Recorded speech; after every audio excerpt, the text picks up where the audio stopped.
إن الحمد لله نحمده ونستعينه ونستغفره ونؤمن به ونتوكل عليه ونعوذ بالله من شرور أنفسنا ومن سيئات أعمالنا من يهده الله فلا مضل له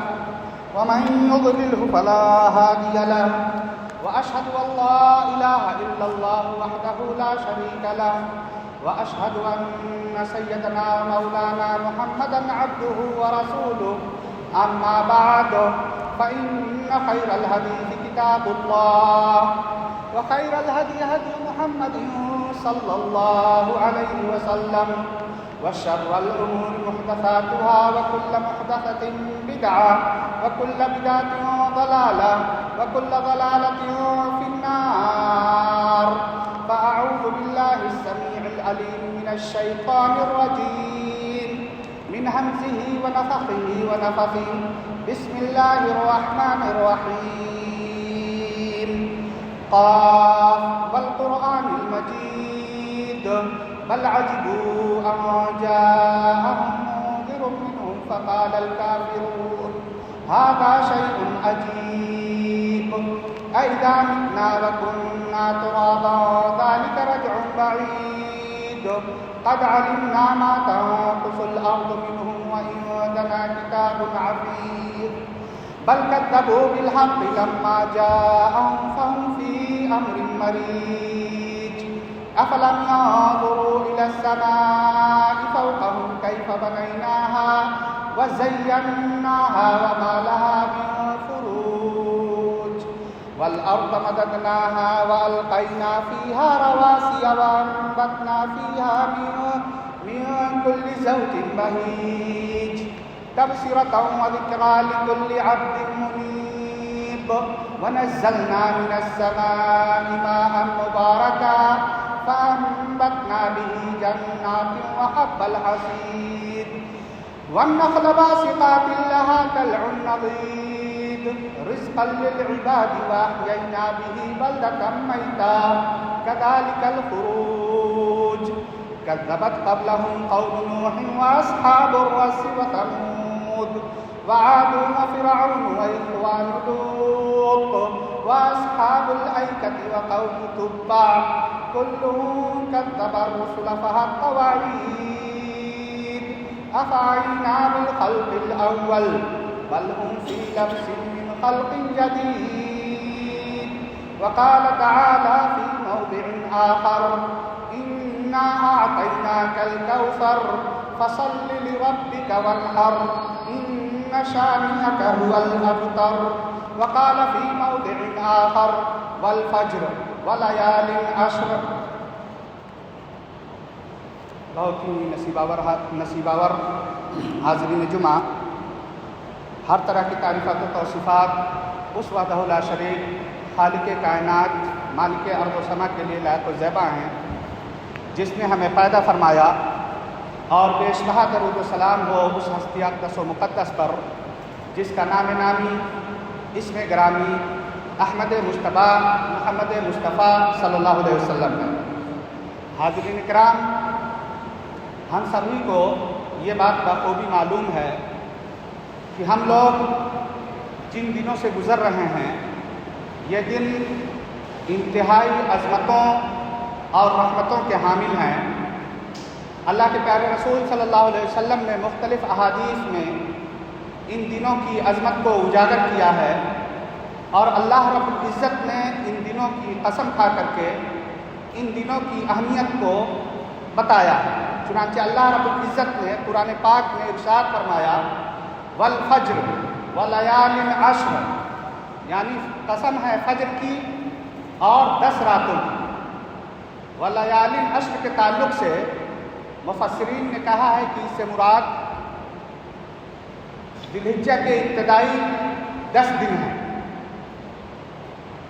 اللہ رب العزت نے ان دنوں کی قسم کھا کر کے ان دنوں کی اہمیت کو اجاگر کیا ہے اور بتایا ہے کہ یہ ذی الحجہ کے ابتدائی 10 دن عام دنوں کی طرح نہیں ہیں، بلکہ یہ عظمت اور رحمت کے اعتبار سے سال کے دیگر ایام سے بہتر ہے۔ اللہ کے پیارے رسول صلی اللہ علیہ وسلم نے احادیث میں بیان فرمایا ہے کہ ما من ایام افضل فیہن العمل الصالح الی اللہ من هذه الایام العشر، کہ ان 10 دنوں کے مقابلے اللہ رب العزت کے ہاں دوسرے دنوں میں نیک کام کرنا اللہ رب العزت کو اتنا پسندیدہ نہیں ہے جتنا کہ اللہ رب العزت ان 10 دنوں میں نیک کام کیے جانے کو پسند کرتا ہے۔ صحابہ کرام نے اللہ کے پیارے رسول صلی اللہ علیہ وسلم سے پوچھا ولا الجہاد فی سبیل اللہ، اللہ کے رسول صلی اللہ علیہ وسلم آپ کہہ رہے ہیں کہ ان 10 دنوں کی نیکی اللہ رب العزت کو بہت زیادہ پسند ہے اور دوسرے دنوں میں انجام دی جانے والی تمام نیکیوں سے زیادہ پسند ہے، تو سوال یہ اٹھتا ہے کہ کیا اگر کوئی شخص جہاد میں نکلتا ہے تو کیا جہاد کی فضیلت سے بھی ان 10 دنوں میں نیکی کو انجام دیا جانا فضیلت یافتہ ہے؟ اللہ کے رسول صلی اللہ علیہ وسلم نے فرمایا ولا الجہاد فی سبیل اللہ الا رجل خرج بنفسہ ومالہ ولم یرجع بشیء منہا، کہ ہاں ان 10 دنوں میں نیکی کو انجام دیا جانا جہاد سے بھی بہتر ہے، اللہ یہ کہ کوئی شخص اللہ کی راہ میں اپنے نفس اور مال کے ساتھ نکلتا ہے اور ان دونوں چیزوں کو اللہ کی راہ میں قربان کر دیتا ہے، صرف اسی کی فضیلت ہے، اسی کی فضیلت ان 10 دنوں میں نیکی کرنے والے سے زیادہ ہے، ورنہ یہ 10 دن انتہائی اہمیت اور عظمت کے حامل ہیں۔ حاضرین کرام، عبداللہ ابن عمر رضی اللہ تعالیٰ عنہ کی ایک روایت میں ہے کہ اللہ کے پیارے رسول صلی اللہ علیہ وسلم نے ارشاد فرمایا کہ ان 10 دنوں میں نیکیوں کی انجام دہی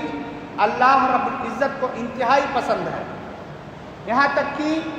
اگر انہی نیک کاموں کو ہم دوسرے دنوں میں انجام دیتے ہیں تو اللہ رب العزت کے ہاں وہ چیز اتنی پسندیدہ نہیں ہوتی ہے۔ چنانچہ عبداللہ ابن عمر رضی اللہ تعالیٰ عنہ نے بیان فرمایا فَأَكْثِرُوا فِيهِنَّ التَّهْلِيلَ وَالتَّحْمِيدَ وَالتَّسْبِيحَ، چنانچہ اس 10 دنوں میں اللہ رب العزت کی خوب تسبیح کیا کرو، خوب تحمید کیا کرو، خوب تسبیح کیا کرو، یعنی ان 10 دنوں میں تکبیرات کا خوب اہتمام کیا کرو۔ حافظ ابن حجر کہتے ہیں کہ ان 10 دنوں کی یہ عظمت اور فضیلت اس وجہ سے ہے کہ اس میں امہات العبادات، بڑی بڑی عبادتیں یکجا ہو گئی ہیں۔ آپ جب دیکھیں گے اس عشرے کو تو آپ پائیں گے کہ اس عشرے میں بڑی بڑی عبادتیں جمع ہیں۔ چنانچہ اس عشرے میں آپ دیکھیں گے کہ عرفہ کا دن ہے، جس کے بارے میں اللہ کے پیارے رسول صلی اللہ علیہ وسلم نے ارشاد فرمایا انی احتسب علی اللہ، کہ صیام عرفہ انی احتسب علی اللہ ان یکفر السنۃ التی قبلها والسنۃ التی بعدها، کہ صیام عرفہ کے تعلق سے، عرفہ کے دن روزہ رکھنے کے تعلق سے اللہ رب العزت سے میری امید یہ ہے کہ اللہ رب العزت اس کی وجہ سے 1 سال اگلے اور 1 سال پچھلے گناہ کو معاف کر دے گا۔ ایک دوسری روایت میں ہے صیام عرفہ یکفر السنۃ التی قبلها والسنۃ التی بعدها، کہ عرفہ کے روزہ رکھنے کی وجہ سے انسان کے 1 سال اگلے اور 1 سال پچھلے گناہ معاف ہو جاتے ہیں۔ اسی عشرے میں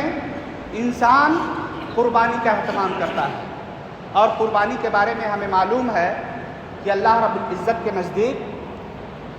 10ویں ذی الحجہ کو یا یوم نحر کو اللہ رب العزت کے نزدیک سب سے پسندیدہ عمل کیا ہے؟ قربانی کرنا ہے، احراق الدم، قربانی کرنا ہے۔ اسی طرح سے اسی عشرے میں حج کی ادائیگی کی جاتی ہے، یعنی حج کا آغاز اسی عشرے میں ہوتا ہے، اور اللہ کے پیارے رسول صلی اللہ علیہ وسلم نے ارشاد فرمایا من حج ولم یفسق لم یرفث ولم یفسق رجع کیوم ولدته امہ، کہ اگر کوئی شخص حج کرتا ہے اور حج کے درمیان وہ گناہ کا ارتکاب نہیں کرتا ہے، بدعات کا ارتکاب نہیں کرتا ہے، بلکہ سنت کے مطابق حج کرتا ہے، تو وہ شخص حج سے ایسے ہی واپس آتا ہے جیسے کہ اس کی ماں نے آج ہی اسے جنم دیا ہو۔ یعنی ایک بچہ جب پیدا ہوتا ہے تو گناہوں سے جس طرح سے پاک صاف ہوتا ہے، اسی طرح سے اگر حاجی صحیح طریقے سے حج کرتا ہے تو گناہوں سے بالکل پاک صاف ہو جاتا ہے۔ یہی نہیں، ایک دوسری حدیث میں ہے، اللہ کے پیارے رسول صلی اللہ علیہ وسلم نے ارشاد فرمایا، العمرۃ الی العمرۃ کفارۃ لما بینہما والحج المبرور لیس لہ جزاء الا الجنہ، کہ ایک عمرہ دوسرے عمرے تک کے مابین کیے گئے گناہوں کے لیے کفارہ ہے، اور حج مبرور کا بدلہ جنت کے سوا کچھ اور ہے ہی نہیں۔ حاضرین کرام، کہنے کا مطلب یہ ہے کہ اس ابتدائی عشرے میں، یعنی ذی الحجہ کے ابتدائی عشرے میں بڑی بڑی عبادتیں جمع ہیں۔ یہی وجہ ہے کہ حدیث میں آتا ہے کہ کان رسول اللہ صلی اللہ علیہ وسلم یصوم 9 ذی الحجہ، اللہ کے رسول صلی اللہ علیہ وسلم ذی الحجہ کے ابتدائی 9 دنوں کا روزہ رکھا کرتے تھے۔ صرف 9 ذی الحجہ کا نہیں، بلکہ اللہ کے رسول صلی اللہ علیہ وسلم کا معمول تھا کہ آپ صلی اللہ علیہ وسلم ذی الحجہ کے ابتدائی 9 دنوں کا روزہ رکھا کرتے تھے۔ یہ حمیدہ بن خالد اپنی اہلیہ سے اور وہ امہات المومنین سے بیان کرتی ہیں کہ نبی اکرم صلی اللہ علیہ وسلم نے بیان فرمایا کہ اللہ کے رسول صلی اللہ علیہ وسلم ذی الحجہ کے ابتدائی 9 دنوں کا روزہ رکھا کرتے تھے۔ چنانچہ مسنون یہ ہے اور ان دنوں کی عظمت کا تقاضا بھی یہی ہے کہ ہم ان ذی الحجہ کے ابتدائی 9 دنوں کا روزہ رکھیں۔ اب سوال پیدا ہوتا ہے کہ یہ ایام جو گزر رہے ہیں اتنے بابرکت ہیں، اتنے باعظمت ہیں کہ بعض علماء کرام نے ان دنوں کے تعلق سے کہا ہے کہ یہ رمضان کے دنوں سے بھی افضل ہیں، یعنی رمضان کے جو ایام ہیں ان سے بھی افضل ہیں۔ تو سوال پیدا ہوتا ہے کہ ان دنوں کو ہم کس طرح سے عبادت میں گزار سکتے ہیں، کون کون سی وہ عبادتیں ہیں جو ہم ان دنوں میں انجام دے سکتے ہیں۔ تو اس تعلق سے جو اسلاف کرام سے جو چیزیں منقول ہیں اور نبی اکرم صلی اللہ علیہ وسلم نے جن باتوں کی طرف ہماری رہنمائی فرمائی ہے، ان میں سے پہلی چیز یہ ہے کہ ہم ان دنوں کا روزہ رکھیں، جیسا کہ رسول اکرم صلی اللہ علیہ وسلم کے تعلق سے بیان کیا گیا کہ کان یصوم 9 ذی الحجہ۔ اسی طرح سے عبداللہ ابن عمر اور ابو ہریرہ رضی اللہ تعالیٰ عنہ کے تعلق سے صحیح بخاری میں منقول ہے کہ وہ اس ابتدائی عشرے میں بازاروں میں نکل جایا کرتے تھے اور زور زور سے تکبیرات کا اہتمام کرتے تھے، زور زور سے تکبیرات کہا کرتے تھے، اور جب لوگ انہیں تکبیرات کہتے سنتے تو لوگ بھی تکبیرات کا اہتمام کیا کرتے تھے، اور جس کی وجہ سے بازاروں میں ایک شور ہو جایا کرتا تھا، تکبیرات کا ایک شور ہو جایا کرتا تھا۔ تو اگر ہم اسلاف کرام کی اقتداء کرنا چاہیں، ان کی اتباع کرنا چاہیں، تو ہمارے لیے مسنون یہ ہے کہ ان دنوں میں ہم خوب تکبیرات کا اہتمام کریں، خوب زور زور سے تکبیرات کہیں، جہاں بھی رہیں تکبیرات کا اہتمام کرتے رہیں۔ اسی طرح سے نیکی کے جو کام ہیں ان 10 دنوں میں، ان نیکی کے کاموں کو چاہے نماز پڑھنا ہو، روزہ رکھنا ہو، یا اسی طرح سے دعاؤں کا اہتمام ہو، جتنی بھی نیکیاں ہیں، ان قرآن کریم کی تلاوت ہو، ان نیکیوں کا ہمیں زیادہ سے زیادہ اہتمام کرنا چاہیے تاکہ ان دنوں کی عظمت کو، ان دنوں کی فضیلت کو ہم پا سکیں اور اللہ رب العزت کی خوشنودی حاصل کر سکیں۔ دوسری بات یہ ہے کہ ظاہر سی بات ہے کہ یہ قربانی کا پیش خیمہ ہے، یہ ایام جو ہیں قربانی کے پیش خیمہ ہیں۔ ان دنوں میں ہم لوگ قربانی کی تیاری کرتے ہیں، تو ہم سب سے پہلے اپنے ذہنوں کو اس بات کے لیے آمادہ کریں اور اس بات کے لیے تیار کریں کہ اگر اللہ نے ہمیں استطاعت دی ہے تو ہم قربانی ضرور کریں گے۔ اللہ کے پیارے رسول صلی اللہ علیہ وسلم کا فرمان ہے، من وجد ساعۃ ولم یضحی فلا یقربن مصلانا۔ سنن ابن ماجہ کی روایت ہے اور محدثین نے اس روایت کو حسن قرار دیا ہے کہ اگر کوئی صاحب استطاعت ہو اور اللہ رب العزت نے اسے وسعت دی ہو، اس کے بعد بھی وہ قربانی نہیں کرتا ہے، فلا یذهبن مصلانا، اس کے لیے جائز نہیں ہے کہ وہ ہماری عیدگاہ میں حاضر ہو۔ آج ہم لوگ یہ ترک دیتے ہیں یا یہ کج بحثی کرتے ہیں کہ قربانی سے بہتر یہ ہے کہ ہم صدقہ و خیرات کر دیں، غریبوں کی خبرگیری کر لیں۔ غریبوں کی خبرگیری کے لیے اسلام نے زکوٰۃ فرض کیا ہے، صدقہ و خیرات فرض کیا ہے۔ آپ کسی عبادت کو چھوڑ کر کے کسی دوسری چیز کو انجام نہیں دے سکتے ہیں، اور یہ ان لوگوں کی ذہنیت ہے جو کہ اسلام میں کیڑے نکالتے ہیں۔ اگر اللہ رب العزت نے آپ کو استطاعت دی ہے تو آپ کے اوپر ضروری ہے کہ آپ قربانی کریں۔ اللہ رب العزت نے اپنے نبی کو حکم دیتے ہوئے فرمایا کہ فَصَلِّ لِرَبِّكَ وَانْحَرْ، آپ اپنے رب کے لیے نماز پڑھیے اور قربانی کیجیے۔ امر کا صیغہ ہے، اور ہم سب جانتے ہیں کہ الامر للوجوب ما لم توجد قرینہ تصرفہ عن الوجوب، کہ امر وجوب کا پر دلالت کرتا ہے الا کہ کوئی قرینہ ہو جو اسے وجوب سے پھیر رہا ہو۔ بہرحال کہنے کا مقصد یہ ہے کہ اگر اللہ رب العزت نے ہمیں استطاعت دی ہے تو ہم قربانی کا اہتمام کریں۔ عبداللہ ابن عمر رضی اللہ تعالیٰ عنہ بیان کرتے ہیں اقام رسول اللہ صلی اللہ علیہ وسلم المدینہ 10 سنین یزاہی، نبی اکرم صلی اللہ علیہ وسلم مدینہ میں 10 سالوں تک ٹھہرے۔ اللہ کے رسول صلی اللہ علیہ وسلم ہجرت کرنے کے بعد مدینہ میں 10 سال ٹھہرے، اور آپ کا معمول تھا کہ پورے 10 سال تک آپ قربانی کا اہتمام کرتے رہے۔ بلکہ اللہ کے رسول صلی اللہ علیہ وسلم کے بارے میں آتا ہے کہ اللہ کے رسول صلی اللہ علیہ وسلم قربانی کیا کرتے تھے اور اپنی طرف سے بھی قربانی کرتے تھے، ھذا عنی وعمن لم یضح من امتی،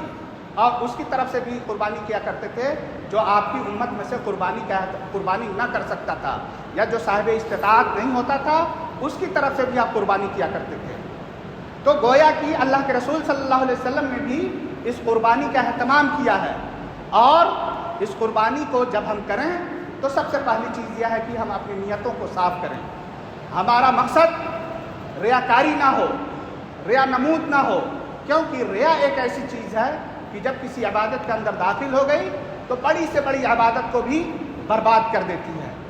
یا یہ کہ اخلاص جب ہمارے عمل میں پیدا نہ ہو تو ہم جانتے ہیں کہ ہماری عبادت رائگاں اور برباد ہو جاتی ہے۔ ہم جانتے ہیں کہ ہجرت ایک بہت بڑی عبادت ہے۔ ہجرت کے تعلق سے اللہ کے پیارے رسول صلی اللہ علیہ وسلم نے ارشاد فرمایا ان الہجرت تہدم ما کانت قبلہا، کہ اگر کوئی شخص اللہ رب العزت کی طرف ہجرت کرتا ہے تو ہجرت کی وجہ سے اللہ رب العزت اس کے پچھلے سارے گناہوں کو معاف کر دیتا ہے۔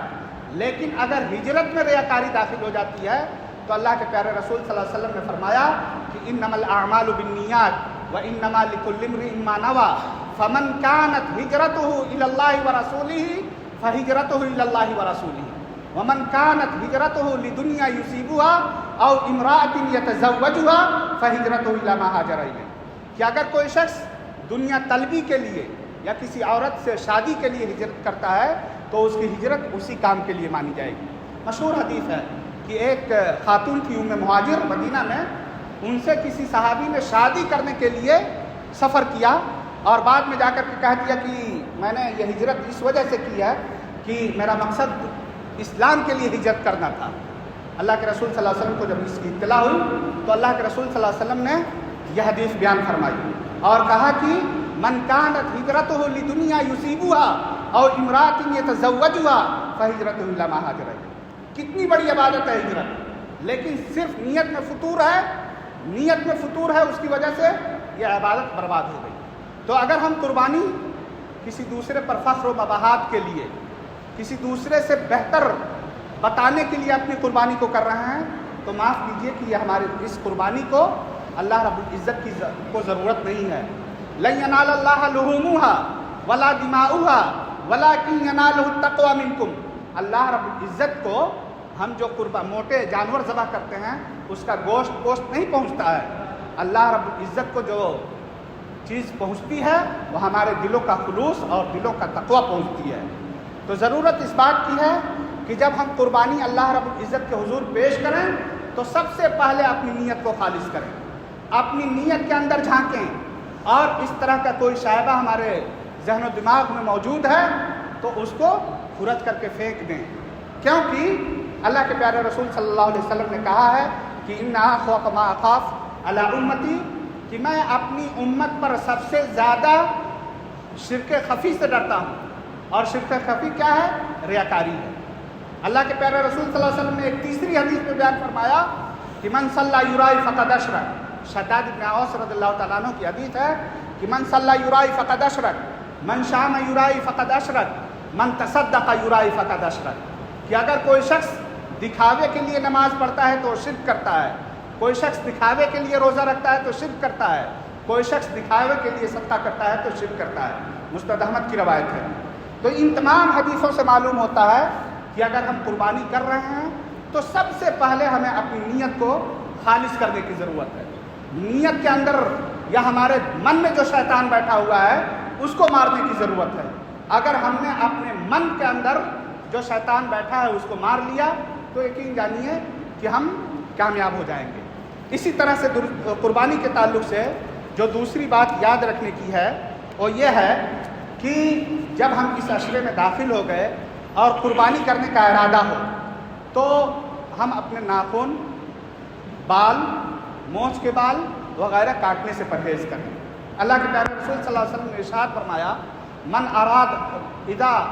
رأيتم هلال ذي الحجة واراد احدكم ان يضحي فلا يأخذ من شعره واظفاره شيئا، کہ اگر کوئی شخص ذی الحجہ کا چاند دیکھ لے اور اس کا مقصد قربانی کرنے کا ہو یا نیت قربانی کرنے کا رکھتا ہو تو اسے چاہیے کہ وہ اپنے ناخن اور بال نہ کاٹے۔ یہ ام سلمہ رضی اللہ تعالیٰ عنہ کی روایت ہے۔ اللہ کے رسول صلی اللہ علیہ وسلم نے اس شخص کے لیے جو قربانی کرنا چاہتا ہو اس عشرے میں بال اور ناخن کاٹنے سے منع کیا ہے۔ اسی طرح سے ایک دوسری حدیث میں ہے کہ جو قربانی نہیں کرنا چاہتا، یعنی اللہ نے اسے استطاعت نہیں دی ہے جس کی وجہ سے وہ قربانی نہیں کر پا رہا ہو، وہ شخص بھی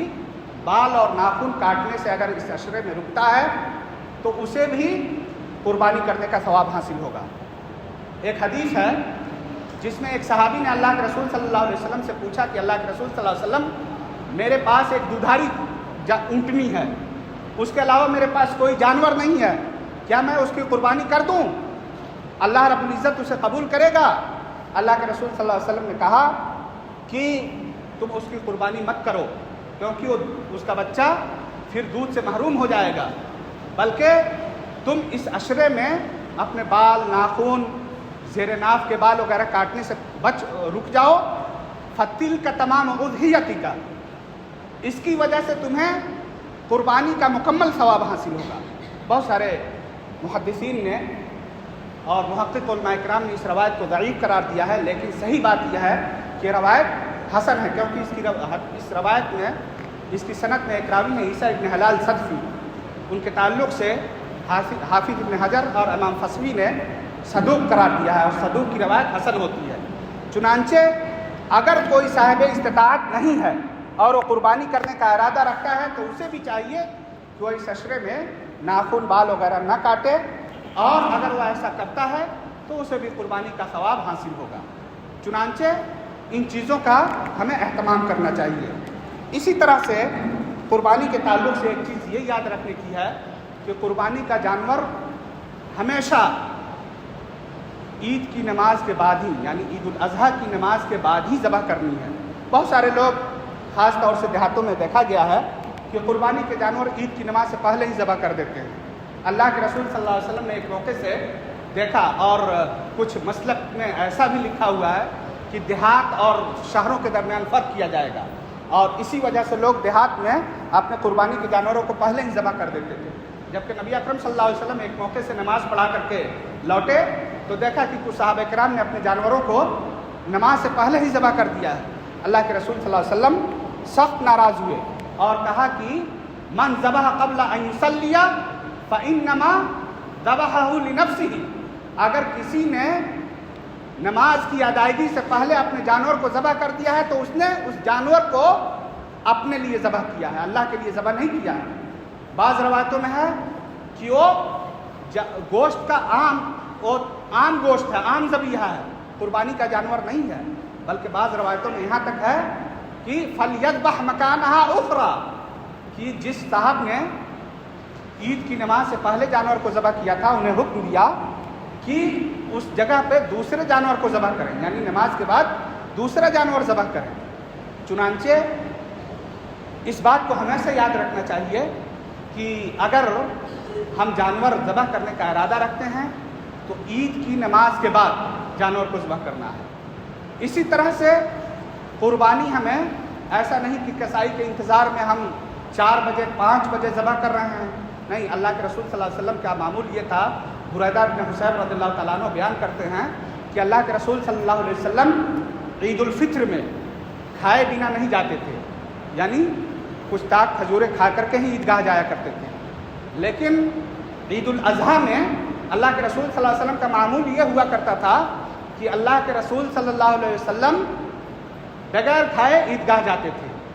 اور عیدگاہ سے واپس ہونے کے بعد سب سے پہلی چیز جو کھاتے تھے وہ قربانی کے جانور کا گوشت ہوا کرتا تھا۔ گویا کہ اللہ کے رسول صلی اللہ علیہ وسلم جانور ذبح نماز کے بعد جانور کو ذبح کرنے میں جلدی کیا کرتے تھے۔ سنت یہی ہے کہ قصائی کا انتظار نہ کریں،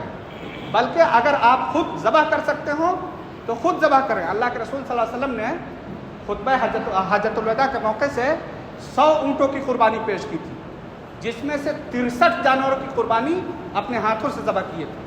63 اونٹوں کو اللہ کے رسول صلی اللہ علیہ وسلم نے اپنے ہاتھوں سے ذبح کیا تھا، اور باقی جو بچ گئے تھے انہیں علی رضی اللہ تعالیٰ عنہ کے حوالے کیا تھا کہ وہ ذبح کریں۔ تو سنت یہی ہے کہ انسان اپنے جانوروں کی قربانی خود اپنے ہاتھوں سے ذبح کرے، اور ذبح کرنے کا مطلب یہ نہیں ہے کہ صرف آپ چھری پھیر دیں گردن پہ۔ ذبح کرنے کا مطلب یہ ہے کہ کھال وغیرہ سب اتارنا، کیونکہ اس میں جو محنت انسان کو ہوتی ہے وہ محنت مطلوب ہے، قربانی کا یہی مطلب ہے۔ تو ان تمام چیزوں کا ہمیں خیال رکھنا ہے۔ اسی طرح سے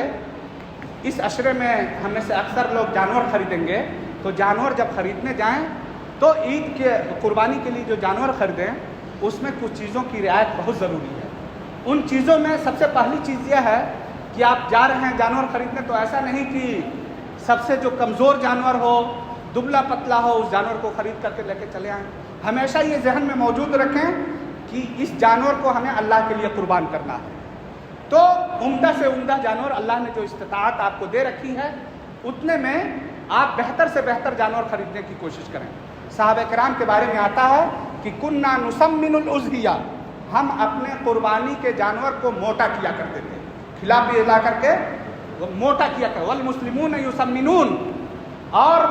یہ ایک صحابی کا عمل نہیں تھا، بلکہ تمام مسلمانوں کا یہ طریقہ تھا کہ وہ اپنے قربانی کے جانوروں کو کھلا پلا کر کے موٹا کیا کرتے تھے۔ تو جب آپ جانور خریدنے جا رہے ہیں تو اس بات کا خیال رکھیں کہ کمزور، چلنے پھرنے میں جو بہت دبلا ہو، کسی طرح سے چلنا پھرنا پا رہا ہو، یا اس میں کوئی نقص ہو، ایسے جانور کو آپ نہ خریدیں۔ بلکہ اللہ کے پیارے رسول صلی اللہ علیہ وسلم نے برا ابن عازب رضی اللہ تعالیٰ عنہ کی حدیث میں آتا ہے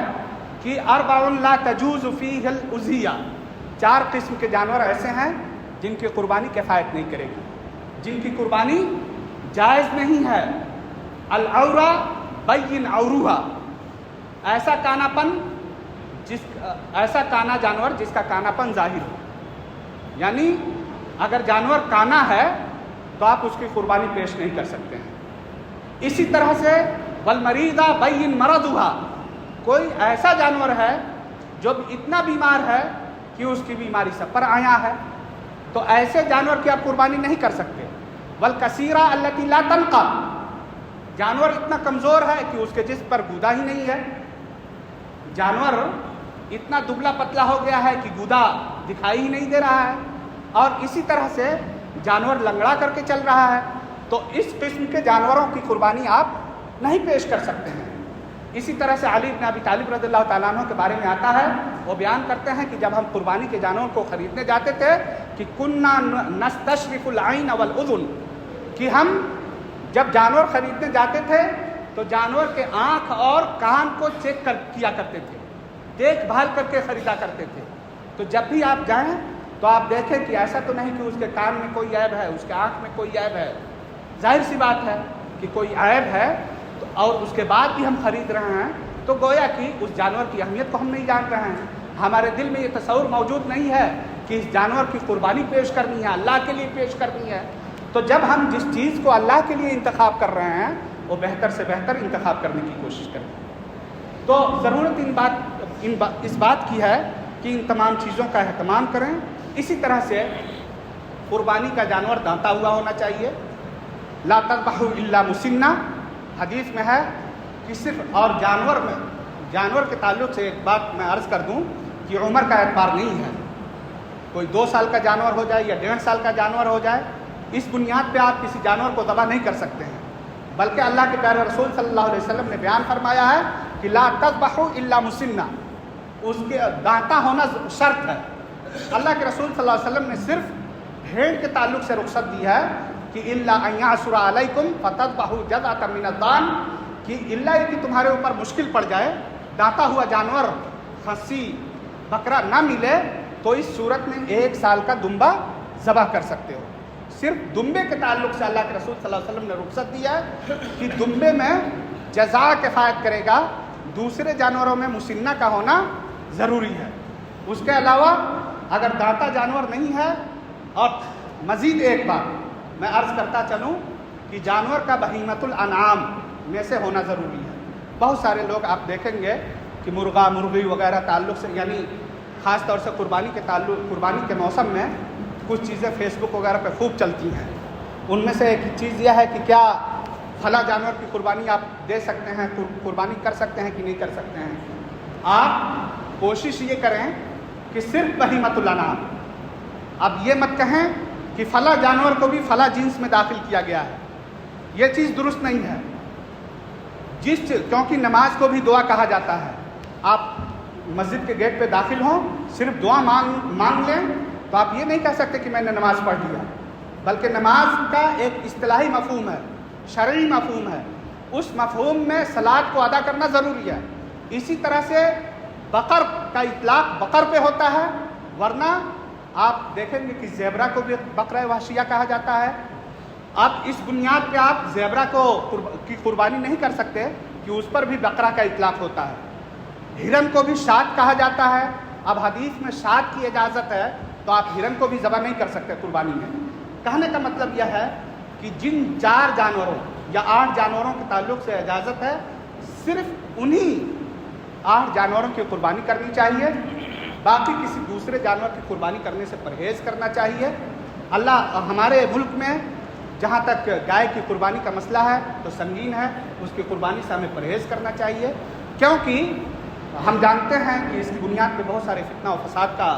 خدشہ ہے۔ تو 3 یا 6 جانوروں کی قربانی کر سکتے ہیں اور ان کی قربانی کا اہتمام کرنا چاہیے۔ جن جانوروں کا تذکرہ حدیثوں میں موجود نہیں ہے، خاص طور سے بھینس وغیرہ کا مسئلہ ہے، تو ان جانوروں اگر اللہ رب العزت نے آپ کو استطاعت دی ہے کہ آپ بکرا خرید کر کے قربانی کر سکتے ہیں، تو ظاہر سی بات ہے کہ اسی کی قربانی کرنا بہتر ہے، اسی کی قربانی کا اہتمام کرنا چاہیے۔ ورنہ آپ دیکھیں گے کہ اللہ کے رسول کے زمانے میں بھینس کا تصور نہیں تھا، بھینس نہیں پائی جاتی تھی۔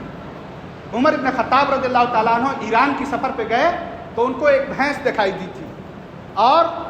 اس موقع سے عمر ابن خطاب رضی اللہ تعالیٰ عنہ نے اس کی اصلیت کو جانا تھا۔ ظاہر سی بات ہے صحابہ کرام نے بھینس کی قربانی نہیں کی، تابعین نے بھینس کی قربانی نہیں کی، اور جو چیز خیر القرون یا مشہود لہا بالخیر میں، وہ زمانہ جس کے تعلق سے نبی اکرم صلی اللہ علیہ وسلم نے بہتری کی گواہی دی ہو، اس زمانے میں جس چیز کو انجام نہیں دیا گیا، اس چیز سے اگر ہم بچتے ہیں تو بہتر ہے۔ اسی طرح سے قربانی کے دنوں میں ایک مسئلہ یہ بھی اٹھتا ہے کہ آیا میت کی طرف سے قربانی کر سکتے ہیں کہ نہیں کر سکتے ہیں۔ بہتر یہ ہے کہ میت کی طرف سے انہی کاموں کو انجام دیا جائے جن کاموں کی اجازت شریعت میں موجود ہے۔ اللہ کے پیارے رسول صلی اللہ علیہ وسلم نے فرمایا ہے کہ اذا مات الانسان انقطع عنہ عمله الا من ثلاث، جب انسان مر جاتا ہے تو اس کے نیکیوں کا سلسلہ بند ہو جاتا ہے، سوائے 3 ایسی نیکیاں ہیں جن کا سلسلہ دراز رہتا ہے یا جن کا سلسلہ چلتا رہتا ہے۔ ان میں سے ایک یہ ہے کہ انسان نے اپنے پیچھے نیک اولاد چھوڑا ہو جو اس کے لیے دعائیں کرتی ہو، یا یہ کہ اس نے کوئی صدقہ جاریہ کیا ہو، تو اگر اس طرح کا کام وہ شخص کر کے گیا ہو تو اس کی نیکی آٹومیٹک اس کو ملتی رہے گی۔ لیکن جس چیز کی اجازت شریعت نے نہیں دی ہے، جس کا ثبوت نہیں ملتا ہے، علی رضی اللہ تعالیٰ عنہ کے تعلق سے بیان کیا جاتا ہے کہ وہ نبی اکرم صلی اللہ علیہ وسلم کی طرف سے قربانی ان کی موت کے بعد کیا کرتے تھے۔ یہ روایت ثابت نہیں ہے، اس روایت میں 5 وجوہات ہیں جس کی وجہ سے یہ حدیث ضعیف قرار پاتی ہے۔ تو ان تمام چیزوں کے میں خرخشے میں نہیں پڑنا چاہیے،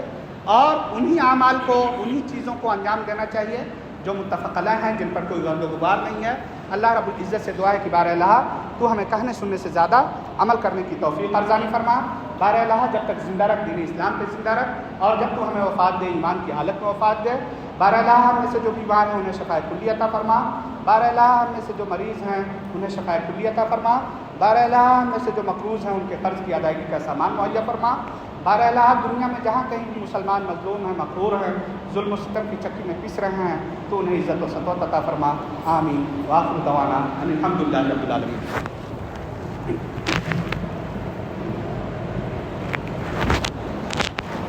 إن الحمد لله نحمده ونستعينه ونستغفره ونؤمن به ونتوكل عليه ونعوذ بالله من شرور أنفسنا ومن سيئات أعمالنا من يهده الله فلا مضل له ومن يضلل فلا هادي له وأشهد أن لا إله إلا الله وحده لا شريك له وأشهد أن سيدنا ومولانا محمدا عبده ورسوله. أما بعد فإن خير الحديث كتاب الله وخير الهدي هدي محمد صلى الله عليه وسلم